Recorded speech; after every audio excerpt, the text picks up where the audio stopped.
দুদিন আগেই আমার ছোট মেয়ে তাদের স্কুল থেকে একটা ইন্টারন্যাশনাল ট্যুরে গিয়েছিল। ইন্টারন্যাশনাল জার্নি যেটাকে বলে ডিউক অফ এডেনবার্গ। তো সেটা হয়েছিল মানিকগঞ্জ প্রশিকা সেন্টারে। তো দেখতে পাচ্ছেন বাচ্চারা অডিটোরিয়ামে সবাই সবার কারিকুলামে ব্যস্ত। আর এই হচ্ছে প্রশিকার মেইনস মানে ক্যাম্পাসটা। তো আসসালামু আলাইকুম বন্ধুরা, আশা করি সবাই ভালো আছেন। আমি আলহামদুলিল্লাহ ভালো আছি। তো আপনাদের সাথে শেয়ার করতে চলে এলাম আমাদের ছোট একটা ট্রিপ। মানে আমাদের বাচ্চাদের সহ আমরা। তো এই হলো মানে মানিকগঞ্জের প্রশিক্ষা সেন্টার যেখানে বিভিন্ন মানে বাংলাদেশের বিভিন্ন জায়গা থেকে ট্রেনিং এর জন্য লোকজন এখানে আসে। তো পরিবেশটা এখানকার খুবই সুন্দর, আশপাশটা খুবই মনোরম পরিবেশ, প্রাকৃতিককে মানে গাছে-পালায় একদম পরিপূর্ণ। তো আমাদের বাচ্চারা যেহেতু খুব একটা বড় হয়নি এখনো ছোট, এর আগে কখনো বাচ্চাদের ছেড়ে বা বাচ্চারা আমাদের ছেড়ে থাকেনি। তাই আমাদের যে গার্ডিয়ান আমরা যারা ছিলাম তারা ২ টা দিন পুরোপুরি উৎকণ্ঠায় কাটিয়েছি।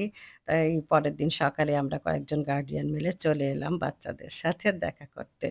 তো এই হচ্ছে নামাজের স্থান, ডাইনিং ওদের যে যদিও মানে ২-৩ টে ডাইনিং ছিল।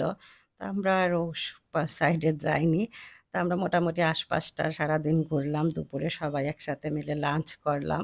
আর একটা রুম নিয়েছিলাম আমরা রিফ্রেশ হওয়ার জন্য। যেহেতু অনেক গরম পড়েছিল, অনেক রোদও ছিল বাহিরে।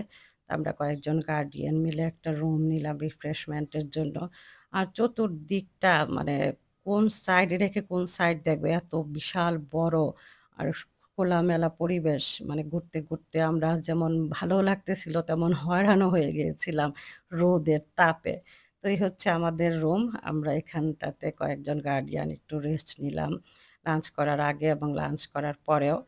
তারপর বিকালটা হলে আবার বেরিয়ে পড়লাম। আশপাশটা আবার ঘুরে দেখলাম। তো বাচ্চাদের আমি আর আপনাদের সামনে ওদের কারিকুলাম গুলা আনিনি। যদিও এগুলা একটু সিক্রেট বিষয়, বুঝতেই পারছেন প্রশিক্ষণের বিষয়।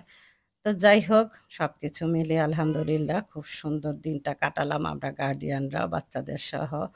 তো এই হলো আমাদের মানে বাচ্চাদের প্রশিক্ষণ সেন্টার প্রশিকা মানিকগঞ্জ। তো আজ এ পর্যন্তই, আবার দেখা হবে অন্য কোনো ভিডিওতে। আর দেখতে পাচ্ছেন এখানে পরিবেশটা কি সুন্দর। আর এই যে দেখেন একটা পাখির বাসা, এটা না দেখিয়ে যেতে পারলাম না। তো এই পাখির বাসাটা এত সুন্দর লাগলো আমার কাছে।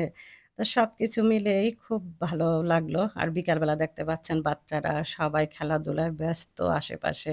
যে যেভাবে পারতেছে খেলাধুলা করতেছে। আর ওদের সবাইকে খুব ভালোভাবে টেক কেয়ার করে রাখছে ওদের টিচাররা। তো সবকিছু মিলেই আলহামদুলিল্লাহ।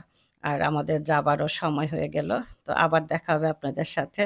সবাই আমার সাথে থাকবেন, পাশে থাকবেন, লাইক, কমেন্ট, শেয়ার করে। আর আমার ভিডিওটা কেমন লাগলো তা জানাবেন। আল্লাহ হাফেজ আর সুন্দর রাতের শুভেচ্ছা।